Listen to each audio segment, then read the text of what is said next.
ఒక సైనికుడి కథ. పరాయి దేశంతో యుద్ధం ముగించుకున్న ఓ సైనికుడు తన తల్లిదండ్రులకి ఫోన్ చేశాడు. సైనికుడు, అమ్మా నాన్న, ఇక్కడ యుద్ధం ముగిసింది, నేను ఇంటికి వచ్చేయాలనుకుంటున్నాను అన్నాడు. నాన్న, చాలా సంతోషం, నీ రాక కోసం మేము ఎదురు చూస్తుంటాము, నువ్వు ఎప్పుడు బయలుదేరుతున్నావు? సైనికుడు, నాన్న, నేను ఇంకో 2 రోజుల్లో బయలుదేరుతాను అని. ఇంకో మాట నాన్న, నాతో పాటు నేను నా స్నేహితుణ్ణి కూడా నా ఇంటికి తీసుకురావాలని అనుకుంటున్నాను. అతనికి తల్లిదండ్రులు ఎవరు లేరు నాన్న. దానికి అంత సందేహం ఎందుకు? తప్పకుండా తీసుకురా. సైనికుడు, నాన్న, అతను ఎప్పటికీ ఇక మన ఇంట్లోనే ఉంటాడు. నన్ను ఎలా చూసుకున్నారో నా స్నేహితుని అలాగే చూసుకుంటారా? నాన్న, మాకు నువ్వొక్కడివే కొడుకువి, ఇక నుండి 2 కొడుకులు ఉన్నారనుకుంటాము. నిన్ను ఎలా చూసుకున్నామో తనని అలాగే చూసుకుంటాము. సైనికుడు, నాన్న, అది మొన్న జరిగిన యుద్ధంలో నా స్నేహితుడు ఒక కాలు ఒక చెయ్యిని కోల్పోయాడు. నాన్న, అవునా? మరి నీ స్నేహితుణ్ణి ఈ సెలవులకి మన ఇంట్లో ఉండమని, తరువాత వెళ్ళిపోమని చెప్పు. సైనికుడు, తనకి ఎవరు లేరు కదా నాన్న, ఎక్కడికి వెళతాడు? నాన్న, మనందరం ఎవరి జీవితం వాళ్ళు గడపడంలో చాలా బిజీగా ఉన్నాం.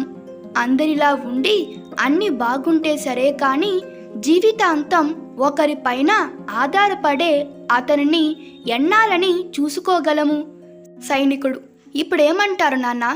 అతని జీవితాంతం మన ఇంట్లో ఉండడం మీకు ఇష్టం లేదా? నాన్న, అది కాదు బాబు, ఒకరిని జీవితాంతం భరించడం చాలా కష్టం. నువ్వు అతడి సంగతి వదిలే, అతను ఎలాగోలా బతుకుతాడు.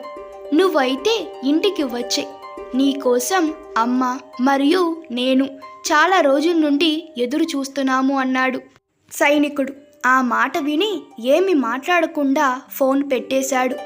ఈ సంభాషణ ముగిసిన 2 రోజుల తర్వాత తల్లిదండ్రులు కొడుకు రాక కోసం ఎదురు చూస్తున్నారు. అంతలోనే ఆర్మీ ఆఫీస్ నుండి ఫోన్ వచ్చింది.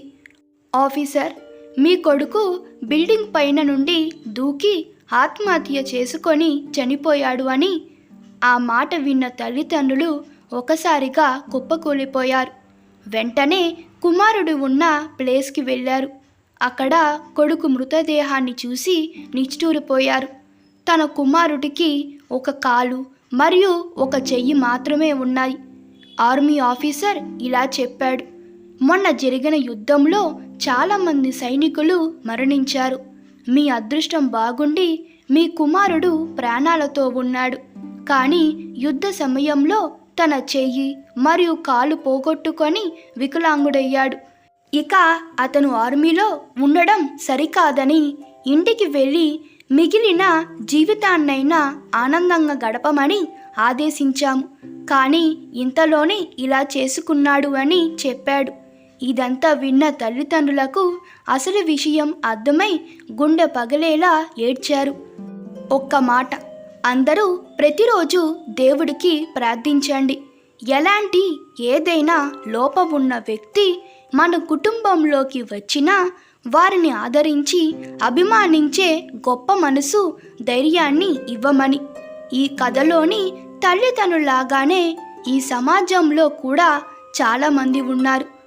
ఆరోగ్యంగా అందంగా ఉండేవారిని చేరదీయడం, ఏదైనా ఇబ్బంది ఉన్నవారిని మనకెందుకులే అని వదిలేయడం.